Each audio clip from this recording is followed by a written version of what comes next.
Public Service Cabinet Secretary Justin Muturi, in a stunning revelation during a press conference, outlined in shocking detail the harrowing tale of his son, Leslie Muturi's abduction on June the 22nd, 2024, while in the company of Embakasi West MP Honorable Mark Mwenje and driver Marangui Manyara. Honorable Muturi, who was serving as the Attorney General of the Republic of Kenya at the time of his son's abduction, said that he had been waiting for answers for the last 6 months as to why his son was abducted. What should be of concern to any law-abiding citizen is that Honorable Muturi, as Attorney General of the Republic of Kenya, sat on the National Security Council, the top security organ in the country. Honorable Muturi has been seeking answers for the past 6 months. They have not been forthcoming to someone so senior in the Kenya Kwanza regime. So senior should be a matter of grave concern to all of us. Following Honorable Muturi's statement, the Director of Criminal Investigations, Mr. Amin, invited the Cabinet Secretary to record a statement.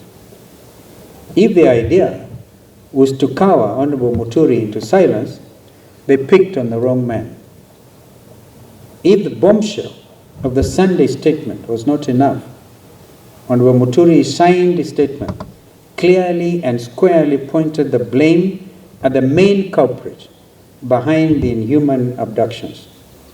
A man who joked, made light of the abductions and Gen Z's demonstrations, a man who placed one phone call inside of the State House Nairobi Pavilion to the National Intelligence Service Director General, Nuruddin Haji, and had Leslie Muturi released within an hour. That man, as you have previously stated, is President William Ruto. Fellow Kenyans, the revelations by Secretary Muturi on the identity of the Commander-in-Chief of the abduction squads is quite telling. If the Attorney General of the Republic of Kenya cannot get answers to the whereabouts of his son, who can?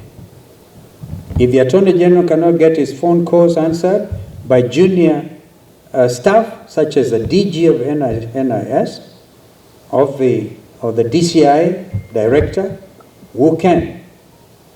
If the then Interior Cabinet Secretary, Professor Kithure Kindiki, and PS Raymond Omolo are furnished with lies by their juniors, what is the state of the Kenya Kwanza regime? Fellow Kenyans, the Kenya Kwanza regime has established command and control structures outside of the Constitution of the Republic of Kenya, carrying out illegal and criminal activities against Kenyans. We have actually since established that some headquarters of this abduction squad was somewhere near Ruaraka. As you have previously stated, William Ruto is a commander-in-chief of the abduction squads. This has been clearly demonstrated by his own public pronouncements on the abductions, as well as those of his conceited cronies in government. Kenyans and the international community should read between the lines. Mr. Ruto and his lieutenant's chest thumping over 2 weeks ago in Bungoma was not only a gross violation of Mr. Ruto's oath of office, it also bore all the hallmarks of a dictatorship and a crude attempt to instill fear in Kenyans by subduing them into silence. Mr. Ruto's dictatorship, which now kidnaps and tortures people in underground prisons, must be considered as a renegade criminal enterprise. And this in accordance with the ICC's Rome Statute. And for the avoidance of doubt, the Director General of NSIS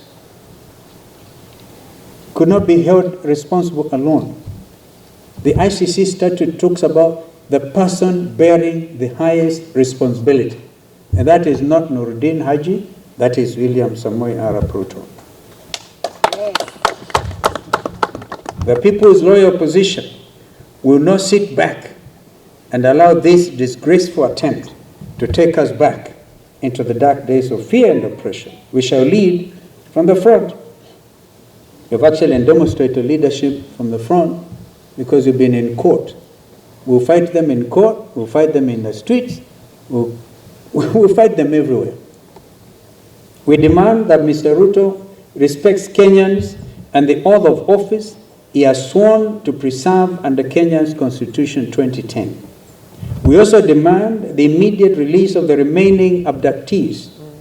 We actually have a date on the 27th with the Inspector General of Police, Mr. Kanja, before Justice Bahati Namui. And they know what the ruling was by Justice Bahati. If they will not show up on the 27th, he will cite, convict, and sentence on the spot. So nobody is above the law. Not even Director General Kanja or Director DCI, Mr. Amin. If Ruto refuses to respect and enforce Kenya's constitution and laws, the solution is straightforward. He should resign. And the world is changing. Just today or yesterday, a sitting president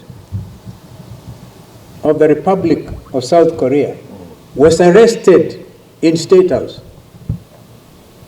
We celebrate this kind of development because people must be held to account. This is what the Gen Zs have been advocating for. Meanwhile, let Mr. Ruto and all others who perpetrate violent crimes against Kenyans know that they will not go unpunished.